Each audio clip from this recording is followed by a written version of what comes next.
기도를 잘한다 이 말이요. 하나님의 말씀을 잘 듣는다 그런 의미입니다. 살다 보면 우리는 큰 아픔과 작은 아픔을 경험합니다. 큰 아픔과 작은 아픔 차이가 무엇인가요? 작은 아픔은요, 내가 이해할 수 있는 아픔입니다. 뭐 감기 들었다, 겨울에 감기 든 거 내가 이해할 수 있죠. 뭐 쉬지 않고 일했더니 좀 피곤하고 힘들다, 힘들긴 해도 그런 힘든 거와 아픔은 이해할 수 있습니다. 그런데요, 이해할 수 없는 아픔이 있다는 겁니다. 그때부터는 진짜 힘들어집니다. 지금까지 크게 내가 나쁜 일 하지 않았고 남들에게 악하게 하지 않았는데 덜컥 큰 병이 걸려버린 거죠.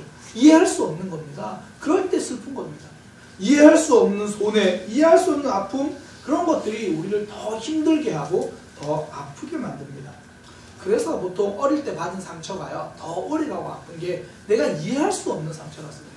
그래서 내가 태어날 때부터 몸이 약하고 아픈 거는 잘 이해가 안 되고 더 힘든 게 내가 왜 이런 일이 있나 그런 생각 드는 겁니다. 뭐 젊을 때는 우리가 노력하면 노력한 만큼 많은 것을 얻었습니다. 그런데 시간이 지날수록 가정에서도 직장에서도 내 노력만큼 내 수고만큼 그렇게 잘 얻어지지 않는 것 같다는 생각이 듭니다. 이해할 수 없는 상황이죠. 가정에서도 직장에서도 점점 내 자리가 내가 지금 뭐 하고 있나, 내 자리가 뭔가 그런 생각이 들 때도 있다는 겁니다. 그러니까 상황이 납득이 안 되고 이해가 안 되는 거죠. 그러니까 크게 아파지는 겁니다. 사춘기 자녀를 둔 부모님들과 상담하다 보면요, 한 3분 중에 2명은 거의 그렇게 이야기를 하세요. 우리 아이가 원래는 안 그랬는데 그런 이야기를 하십니다. 원래 아이들은 사춘기가 되면 달라지거든요. 그동안 가지고 있었지만 말하지 못했던 상처를 말하기도 시작하고요, 성장하면서 몸부림을 치기 시작합니다. 그런데 부모는 이 자녀의 변화가 잘 이해가 안 되는 거예요. 머리로는 알아요, 사춘기다. 그런데 마음으로 그게 이해가 안 되는 겁니다. 그러니까 아픔이 생기는 거죠. 사실 오늘 본문 내용도요, 하박국이라는 선지자가 하나님께 질문하는 내용이거든요. 하나님, 이 상황이 도저히 이해가 안 됩니다. 하나님, 저는 이것을 어떻게 납득해야 할지를 모르겠습니다. 왜 이 땅에 정직이 사라졌고 왜 이 땅에 하나님의 말씀을 따르는 자가 없습니까? 이런 모습을 언제까지 보고 계실 겁니까? 지금 하박국 선지자가 이해하지 못하는 건요, 정직과 정의가 사라져버린 거죠. 오늘날 이런 거 너무나 잘 이해해요. 뭐 정직이 사라진 거 다 이해해요. 뭐 공의가 사라진 거 괜찮아요. 뭘 이해 못하죠?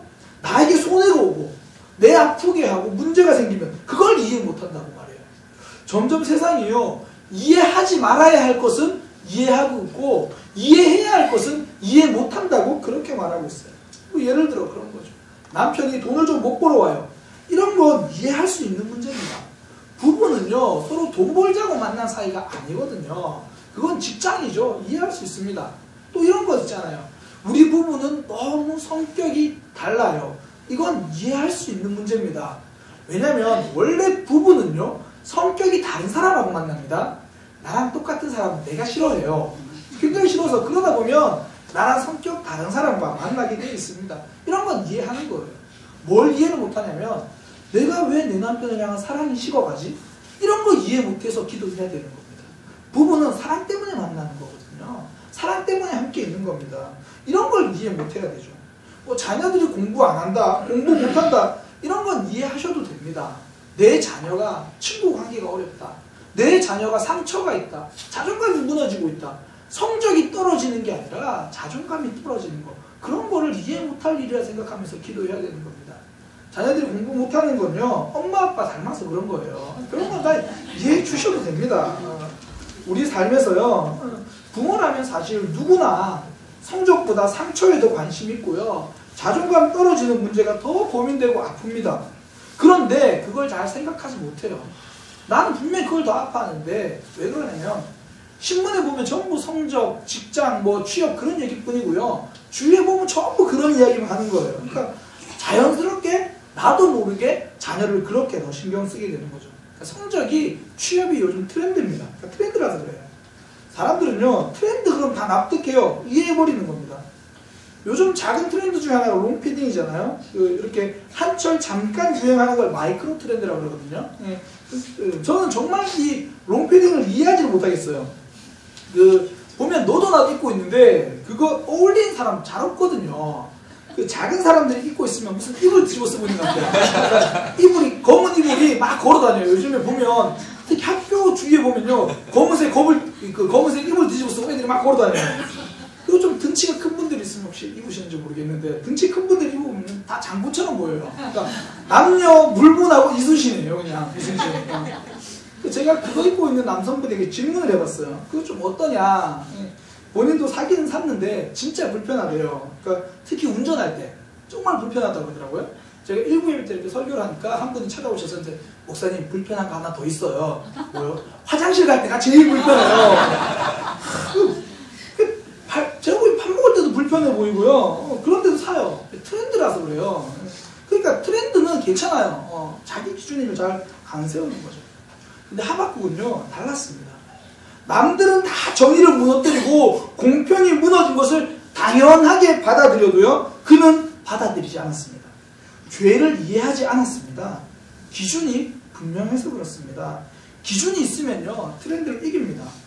교회들도 보면 그 교회들마다 독특한 트렌드가 있는 것 같아요.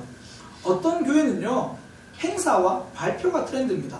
연초에 시작하면 1월달 딱 지나면 2월달부터 부활절고 발표 준비한대요. 그래서 막 준비를 해요. 부활절 끝났어요. 그럼 스승의 날 어버이 주일 뭐 그때 또 행사해서 또 발표한대요. 5월달 끝났어요. 여름에 장기자랑 한대요. 수련회 가면. 그것도 막 뭐 셀별로 구역별로 준비를 해요. 끝났어요. 뭐 있죠? 추수감사절 준비합니다. 끝나고 성가대 칸탄타 하면 이제 끝나는 거예요. 무슨 교회 다니는 건지 공연 다니는 건지 잘 모르겠어요. 어떤 교회는요 이 귀신이 트렌드예요. 교회인데 무슨 의미냐면 뭐 툭하면 귀신의 역사라 그러고 뭐 툭하면 귀신의 장난이라 그러고 교회가 맨날 귀신 쫓다가 일을 다 봐요. 교회가 귀신 타령만 하는 거죠. 어떤 교회는요 상처가 트렌드입니다.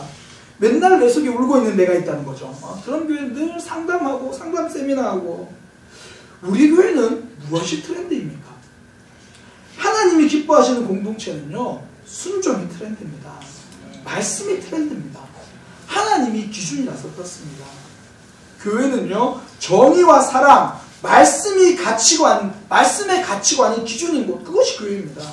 그러니까 세상의 미움과 거짓 이런 것을 트렌드처럼 이해하고 받아들이지 않는다. 세상은 다 받아들입니다. 교회는 아니다라고 말할 수 있는 겁니다. 하박국이 그랬습니다. 주위에 가득 찬 거짓과 불법을 이해하지 못하겠다고 그렇게 말합니다.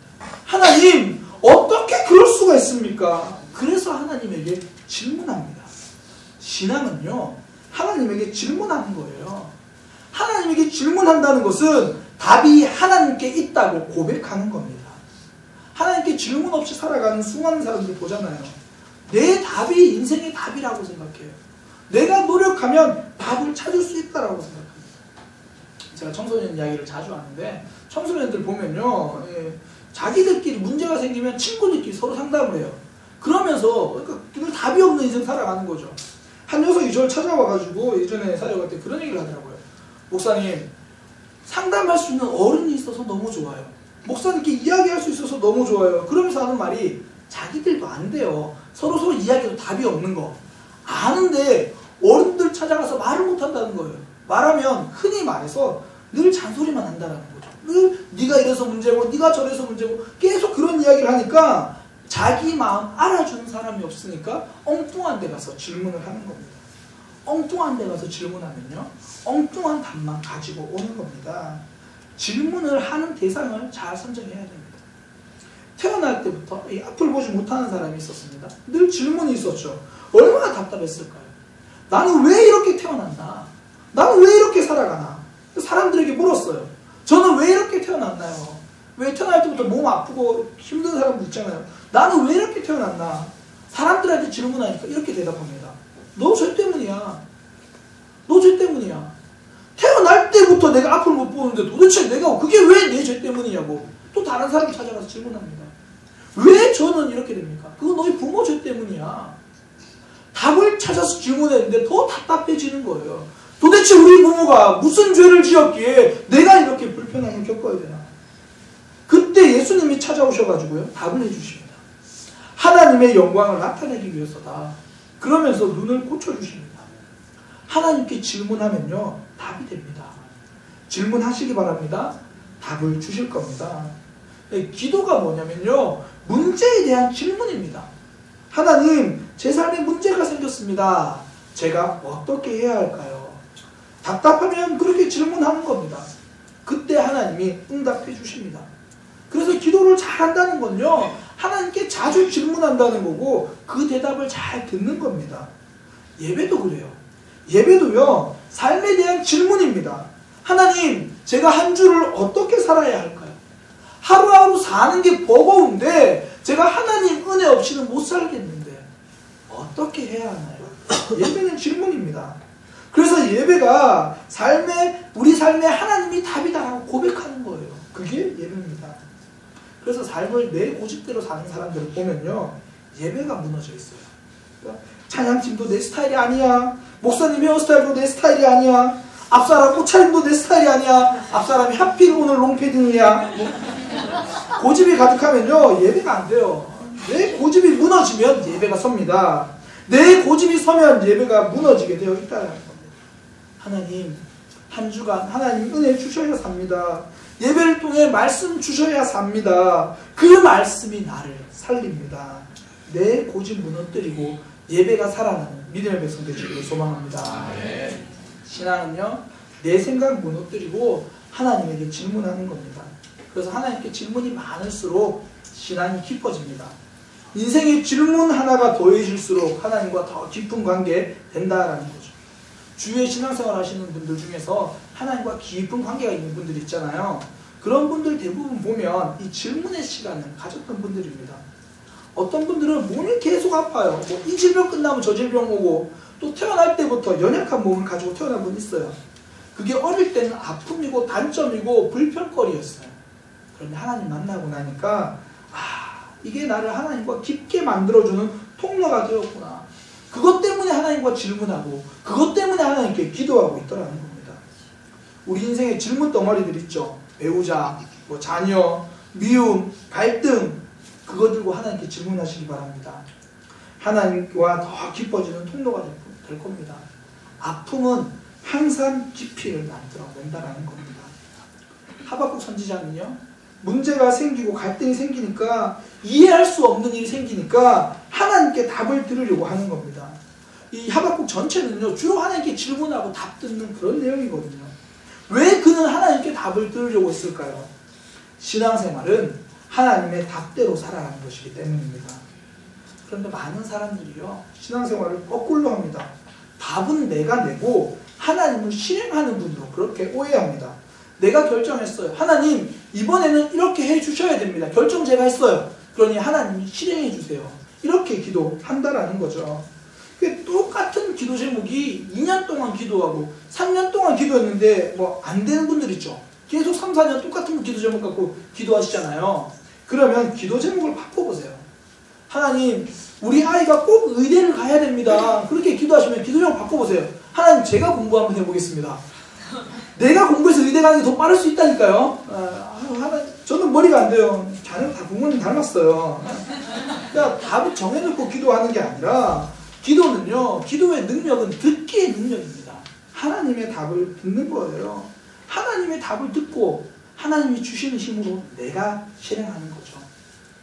우리는요, 그런 걸 믿음이라고 불러요. 우리는 그런 걸요, 순종이라고 부르는 겁니다. 기도는 하나님의 응답으로 완성되는 것이 아니라 나의 순종으로 완성되는 겁니다. 어떤 분이요, 교회 전도사님이 이제 안 계시니까 주일학교가 어린이들이 잘 안 되는 거예요. 그래서 하나님께 기도하는 겁니다. 하나님, 우리 교회도 좋은 전도사님 보내주세요. 하나님, 우리 교회도 좀 좋은 분 오셨으면 좋겠습니다. 그런데 이 교회가 지방이다 보니까 이 사역자들이 잘 안 오시는 거예요. 담임 목사님도 늘 사역자를 찾으시고 막 아는 분들 수소문하는데 잘 안 되는 거예요. 좀 왔다 그러면 한 3개월 교회 불러일으키고 막 사라지고 막 그래가지고 너무 힘들어가지고 계속 기도하는 거예요. 1년, 2년 기도가 해를 넘어가기 시작합니다. 도저히 안 되겠다 싶어서 본인이 주일학교 교사를 했어요. 그러니까 어느 순간에 기도 제목이 바뀌더라는 겁니다. 하나님, 우리 주일학생들 믿음으로 자라게 해주세요. 하나님, 제가 교사를 바르게 섬길 수 있도록 도와주세요. 전도사님을 보내달라는 기도는 응답이 되지 않았습니다. 그러나 주일학교는 살아나기 시작했습니다. 기도는 내 답으로 완성되는 것이 아니라 하나님의 답에 순종할 때 완성되는 겁니다. 내가 답을 내리고 기도할 때는 아무런 역사가 없습니다. 사람들은요, 기도를 무슨 요리 레시피처럼 활용하고 싶어 합니다. 3시간 기도 놓고, 그리고 헌신 한 가지 놓고, 헌금 한번 하면, 짠! 내가 원하는 요리, 내가 원하는 응답 나올 줄 기대한다는 겁니다. 목사님, 저는 그런 거 기대 안 합니다. 요즘 음식도 3분이고요. 전자레인지도 7분만 돌리면 웬만한 거 다 됩니다. 요즘 기도는 10분 안에 다 해결돼야지 그게 능력 있는 기도입니다. 기도는요, 빨리 응답되는 게 능력 있는 기도가 아니라 빨리 순종하는 게 능력 있는 기도입니다. 내가 달라져야 하기 때문에 그렇습니다. 그렇게 하나님이 답이라고 정하고 기도하면요, 하나님이 답이라는 걸 인정하기 시작하면 어떤 경우도 기도가 방황하지 않습니다. 하나님이 답이라고 고백하니까 흔들리지 않는 겁니다. 성경에 보면 이 다니엘의 3 친구들 이야기가 나옵니다. 하나냐, 미사엘, 아사랴 뭐 3사람인데요. 바벨론의 포로로 끌려갔어요. 그래서 이름도 바꿔요. 옛날에 우리나라도 창시 계명 그래서 막 이름 바꿨잖아요. 이름 바뀌어가지고 사드락, 메삭, 아벳느고 이렇게 이름이 바뀌었어요. 그 바벨론의 포로로 끌려갔는데 거기 살면서 공무원이 됐어요. 뭐 우리나라로 따지면 대충 뭐 한 구청장쯤 된 것 같아요. 지방의 뭐 관리라고 하니까 구청장쯤 됐어요. 한날은 바벨론 왕이 금신상을 만들어 놓고 모두 거기 절해라 그렇게. 절하지 않으면 불로 태워 죽이겠다. 근데 이 3사람이 절하지 않은 거예요. 원래 관리들은 나라가 정하면 다 해야 되잖아요. 근데 그거 안 한 겁니다. 왜 그럴까요? 바벨론 왕의 법보다 하나님이 더 높으니까, 하나님의 법이 우리 인생엔 답이니까 그래서 안 한 거죠. 그러니까 평소에 이 사람들 싫어했던 사람들 있잖아요. 그러니까 고발한 거예요. 이 사람 아벳느고 싫어하고 메삭 싫어하고 이런 사람들 고발을 하니까 왕 앞에 끌려가게 됐습니다. 그러면 이게 눈치라도 좀 있어야 되는데 이 왕 앞에 끌려가면 저랑 척도 좀 하고 이러면 살아나는데 끝까지 버틴 겁니다. 우리는 절할 수 없습니다. 불에 타서 죽는 날 있어도 우리는 절하지 않을 겁니다. 우리가 절하지 않으면 하나님께서 우리를 건져주실 줄 모릅니다. 혹여나 건져주시지 않더라도 우리의 답은 변함이 없습니다. 하나님이 답이다라고 정해놓으니까요, 흔들리지 않는 겁니다. 변함이 없는 겁니다. 그들이 믿은 답은요, 하나님을 섬기는 게 바른 길이다 이거예요. 죽음이 좋았던 게 아닙니다. 고난이 좋았던 것이 아닙니다. 단지 하나님이 주시는 것이 답이니까 무서워도 그 길을 가는 겁니다. 우리 중에서도요, 교회에서 헌신하고 충성하고 그게 꼭 즐거워서만 하는 게 아니잖아요. 때로는 즐겁기도 하죠. 때로는 충만해서 하기도 합니다. 그런데 지칠 때가 더 많고요, 힘들 때가 더 많아요. 내 상황이 헌신 봉사가 더 힘들 때가 많더라고요. 요즘 청년들이 전사님께 이런 얘기를 했다고 하더라고요. 저도 이제 전해 들었는데, 아침에 9시 반에 와가지고 1부 예배를 드린대요. 그리고 마치고 교사를 한대요. 그리고 점심 먹고 찬양팀 연습을 하고, 찬양팀 그 연습하고 오후 예배를 드리고, 마치고 청년 모임하고, 마치고 칸탄타를 한대요. 그리고 집에 간대요. 와, 제가 들어서 이건 아무리 즐거워도 못할 것 같다. 근데 감당하고 있대요. 제가 물어봤어요. 힘들지 않냐고. 하는 말이, 힘들 때도 있고 안 힘들 때도 있는데 그래도 해야 되잖아요. 그래도 아이들 해야 되잖아요. 힘들기도 하고 아프기도 하는데 좋기만 해서 가는 길이 아니지만 해야 되니까 한다는 거예요. 청년들만 그런가요? 이야기 듣는 순간 어른들은 다 알고 있습니다. 우리가 청년 시절 그렇게 겪어왔던 거 알고 있습니다. 우리 교회 개척하고 지금부터 동일한 모습을 일하고 계신 분들이 있습니다. 10년 넘게 했던 사람이 또 하고 그 사람이 또 하고 계속 그러고 있는 거예요. 한 번은 쉬워요. 10년은요 사명감이 없으면 못하는 겁니다. 힘들어도 해야 된다는 생각이 있으니까 나와서 하는 거죠. 내 인생 하나님이 답이다라는 거 알고 있으니까 하나님 때문에 하는 겁니다. 하나님이 주신 사명이다. 그거 생각하니까 힘들어도 흔들리지 않고 서 있는 겁니다. 하나님이 답이라고 생각하면요 그 답을 기다리면서 두려워도 흔들리지 않습니다. 끝까지 하나님을 믿는 겁니다. 하나님이 답이면 기다림도 답입니다. 하나님이 답이면 하나님의 침묵도 답이 되는 겁니다. 우리 인생에 이 하나님의 답 붙들고 살아가는, 승리하는 믿음의 백성 되기를 소망합니다. 그런데 중요한 거는 그 답이 잘 구별이 안 된다는 거예요. 하나님의 응답이 내 삶에서 뭐지? 뭐가 하나님의 응답이지? 어떻게 하나님의 답을 들을 수 있는가? 그걸 잘 모르겠다는 거예요. 힘들고 답답한데 하나님의 뜻이 무엇인지 알았으면 좋겠는데 그거 잘 모르겠다는 거예요. 그걸 깨닫는 비결이 있습니다. 우리가 기도 능력이 뭐 듣기 평가라고 그러는데 잘 듣는, 구별해서 듣는 방법이 있다는 겁니다. 조용히 해야 답이 들립니다. 조용하면 그 음성 들린다는 겁니다. 내 답을 내려놓고 기도하기 시작하는 겁니다. 지금 하박국도요, 기도하다가 중간에 내 답이 바뀌었어요. 기도 제목이 바뀌었습니다. 2절에 보면 이렇게 말해요. 여호와여, 내가 부르짖어도 듣지 아니하십니다. 외쳐도 구원하지 않습니다. 처음에는 뭐라고 기도했다는 의미인가요? 하나님께 부르짖었다는 겁니다. 구원해달라고 기도했다는 겁니다. 그렇게 기도했는데 응답이 안 되니까, 해결해달라고 기도했는데 응답이 안 되니까 바뀌었어요. 하나님, 그러면 왜 이렇게 이런 문제가 생깁니까? 왜 이렇게 되었습니까? 기도가 달라졌습니다. 기도는요, 하나님과 대화입니다. 달라질 수 있어야 합니다. 이 부부간의 대화가 잘 안 되는 부부들 있죠. 우리 부부인가요? 뭐 서로 그런 생각 할 거예요. 아, 우리 부부 이야기 또 하시네. 대화가 잘 안 되는, 제가 가만히 보면요, 대화를 안 하면서 대화를 하는 거예요. 그러니까 서로에게 대화를 하는 게 아니라 서로에게 기도를 합니다. 내가 원하는 거, 내가 바라는 거 다다다다다다 이야기하고, 내가 섭섭한 거 주구장창 이야기를 합니다. 그러니까 대화가 안 되는 게 아니라 대화를 안 하는 겁니다. 대화를 한 적이 없는 거예요. 그래서 아내나 남편이 자꾸 나한테 일방적으로 이야기한다 그러면요, 아, 저 사람은 나를 하나님으로 생각하는구나, 그렇게 생각하시는데요. 신앙생활 이렇게 엉뚱하게 하는 분들 많다라는 겁니다. 기도를 잘못 알고 하는 분들 많다라는 거죠. 기도는요, 내가 원하는 답 정해놓고 다다다다다 요구하는 것이 아니라 하나님께 채널을 맞추는 겁니다. 그게 기도예요. 내 답을 내려놓고 내가 침묵하는 시간입니다. 그래서 저는 기도가요, 꼭 휴대폰이 아니라 무전기 같다라고 생각해요. 휴대폰은 서로 통화하지만 무전기는 내가 말할 때 누르면 상대방이 말이 안 들립니다. 상대방이 말을 들으려면 내가 누르고 있는 거 놓아야 됩니다. 내가 침묵하면 하나님이 말씀하십니다. 내 말이 많으면 하나님이 침묵하신다라는 겁니다. 기도의 일화로 유명한 그 테레사 수녀 인터뷰 제가 한번 말씀드린 적이 있는데요. 물었어요. 수녀님은 항상 기도 많이 하시겠네요. 뭐라고 기도하십니까?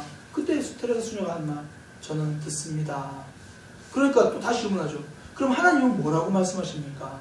그분도 들으십니다.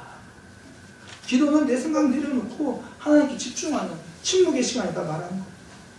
예배 시간도요, 듣는 시간입니다. 나를 침묵하고 하나님을 듣는 시간, 침묵하는 시간이죠. 세상의 분주함 정리하고 하나님께 집중하는 시간이다라는 겁니다. 우리 주보에 보시면요, 그 예배 시간 제일 앞에 순서가 찬양이라고 되어 있어요. 그러니까 찬양부터 시작하는 겁니다. 그때부터 하나님에게 집중하며 나를 침묵시키는 시간이다라는 거예요. 그래서 예전에는 교회들이 앞에 찬양을 준비 찬양 이렇게 적어놨어요. 그런데 그 말을 없애기 시작한 거죠. 찬양은 예배를 준비하는 시간이 아니라 하나님께 집중하는 찬양이다. 하나님만 찬양한다는 거죠. 그래서 우리 교회도 보면 50분부터 찬양을 하면 다들 이렇게 움직임도 그때부터 좀 조심스러워지고 뭐 그런 분들 많이 봅니다. 왜 그렇죠? 그 시간이 침묵 시간이라서 그래요. 나의 분주함을 내려놓고 하나님께 집중하는 거죠. 그래서 저는 제가 소망이 있어요. 뭐냐면 10시 50분부터 뭐 몇몇 늦게 들어오시는 분들 빼고는 아무도 움직이지 않는 거예요. 다 앉아서 하나님을 찬양하는 거죠. 반가운 얼굴들은 50분 전에 인사하시고요. 50분 이후에는 예배 마치고 인사해야겠다, 그렇게 생각하시고 하나님께 집중하는 겁니다. 그때부터 나는 침묵하고 그때부터 찬양 속에서 주시는 하나님의 답을 듣는 거죠. 내가 침묵하면 찬양 속에서 하나님이 말씀하십니다. 새벽 기도가 능력인 이유도 이겁니다. 세상이 침묵하는 시간이거든요. 내가 침묵하는 시간입니다. 뭐 옛날처럼 뭐 새벽에 정화수 떠놓고 간절함 때문에 응답하시는 게 아니라 새벽에는 원망의 말도 듣기 전이잖아요. 사건 사고 듣기 전이잖아요. 모든 게 침묵할 때 하나님께 집중하는 겁니다. 그때 하나님이 나에게 하시는 말씀이 들려지는 거예요. 우리가 말씀 읽는 시간도 그렇고요, 말씀 듣는 시간도 결국은 내가 침묵하는 시간입니다. 그래서 우리는 설교를 마치고 기도하잖아요. 하나님의 음성을 듣고 그것 붙들고 기도하는 겁니다. 내 생각 붙들고 기도하는 것이 아니라 말씀 붙잡고 오늘 말씀 들었으면 하나님, 내가 침묵하는 영성이 있게 하여 주옵소서. 내가 하나님께 집중하는 영성이 있게 하여 주옵소서. 그렇게 기도하는 겁니다. 우리는 내 뜻을 내려놓고 하나님의 뜻을 들을 수 있는 듣기 평가 실력을 올릴 수 있어야 합니다. 제가 내년부터요, 우리 장년들 대상으로도 좀 이렇게 큐티 훈련을 좀 하려고 생각합니다. 큐티 훈련학교 뭐 이렇게 소수로 원하시는 분이 하나 좀 하려고 해요. 그게 하나님의 음성을 듣는 훈련이거든요. 뭐 권별로 성경 공부도 여건이 되면 좀 하려고 합니다. 말씀 속에서 나에게 하시는 하나님의 음성이 무엇인가 들어보자라는 거죠. 그래야지 그때부터 나의 침묵이 시작되는 겁니다. 하나님의 뜻을 분별하게 된다는 거죠. 인도의 시인이고요. 저는 이번에 또 철학자라고 좀 생각을 하는데 타고르라는 시인이 있어요. 근데 자기 관리로 굉장히 엄격한 사람입니다. 굉장히 자기 관리를 잘하는 분인데 어느 날 제자들이 타고르에게 묻습니다. 선생님, 어떤 사람이 인생의 승리자입니까? 타고르가 하는 말이 자기를 이기는 사람이다. 그래서 제자가 다시 물어요. 그러면 선생님, 자기를 이기려면 어떻게 해야 합니까? 타고르가 잠시 침묵 이후에 제자들에게 말합니다. 자기를 이기려면 이렇게 질문해라. 첫 번째, 오늘 어떻게 지냈는가? 자기를 이기려면 이렇게 질문해라. 두 번째, 오늘은 어디에 갔었는가? 세 번째, 오늘 어떤 사람을 만났는가? 네 번째, 오늘은 무엇을 하였는가? 다섯 번째, 오늘은 무엇을 잊어버렸는가? 자기 자신을 이기려면 이 5가지 질문을 매번 해라. 저는 이 질문 이렇게 좀 바꿔봤으면 좋겠어요. 하나님이 보시기에 나는 어떻게 지냈는가? 오늘은 하나님과 함께 갔었는가? 오늘은 사람을 만날 때에 예수님을 섬기듯 하였는가? 오늘은 어떤 말씀에 순종했는가? 오늘 나는 하나님을 잊고 살지는 않았는가? 하나님에게 집중하면요, 어느새 나는 침묵하게 됩니다. 그래서 우리가 이 질문을 기억했으면 좋겠어요. 하나님이 보시기에 나는 어떻게 지냈는가? 오늘 하나님과 동행했는가? 오늘 내가 하나님을 잊어버리지는 않았는가? 사실 이 질문 앞에 저도 그렇고요, 답답할 수 있는 사람은 아무도 없다라고 생각합니다. 그래서 우리는 나로 살아가는 게 아니라 하나님으로 살아가는 겁니다. 하나님, 나는 연약합니다. 나는 부족합니다. 그러나 하나님 완전하시니까 하나님 붙잡고 살아갑니다. 우리 찬양으로 다 우리의 마음을 담아서 고백했으면 좋겠습니다.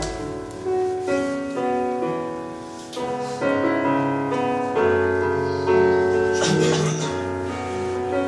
우린 연약합니다. 주여, 우린 연약합니다. 우린 오늘을 힘겨워합니다. 기쁘게 이루며 살기에 부족합니다. 우린 연약합니다. 주여, 우린 넘어집니다. 주여, 우린 넘어집니다. 오늘 하루 또 실수합니다. 주의 긍휼을 구하는 죄인입니다. 우리 주만 바라보. 주여, 우린 연약합니다. 주여, 우린 연약합니다. 우리 오늘을 힘겨워합니다. 주뜻 이루며 살기에 부족합니다. 우린 연약한 주님, 우린 넘어집니다. 오늘 하루 또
그를 따라갑니다.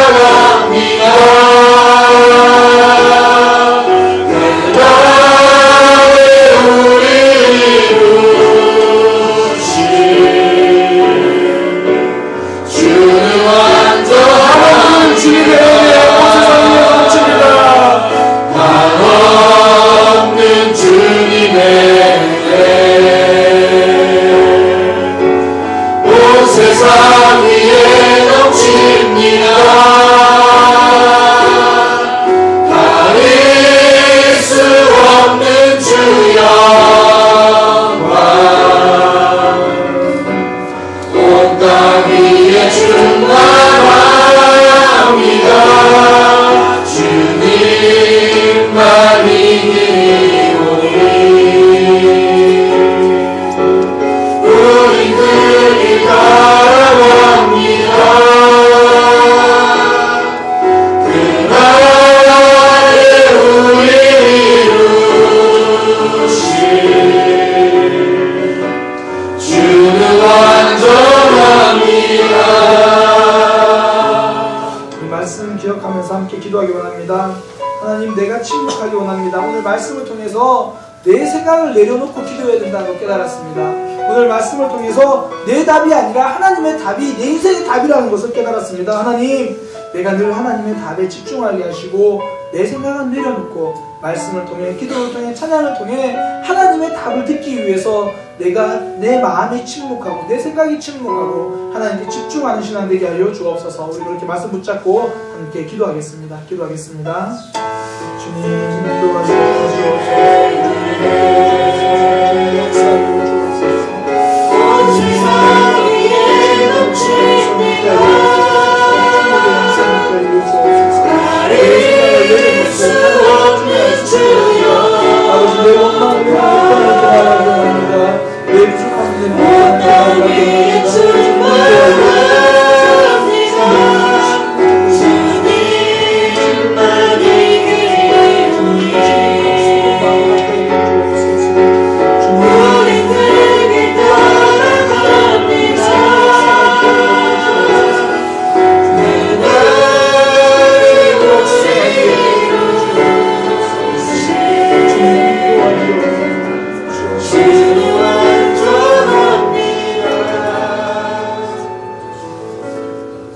하나님, 내 뜻을 내려놓을 수 있는 용기를 허락하여 주옵소서. 하나님의 음성을 구별할 수 있는 지혜를 허락하여 주옵소서. 순종할 수 있는 결단을 허락하여 주옵소서. 그리하여 내 답으로 살아가지 않고 하나님의 답으로 살아가는 믿음의 백성 되도록 인도하여 주옵소서. 예수님의 이름으로 기도드립니다. 아멘. 옆에 있는 친구들과 함께 인사하겠습니다. 기도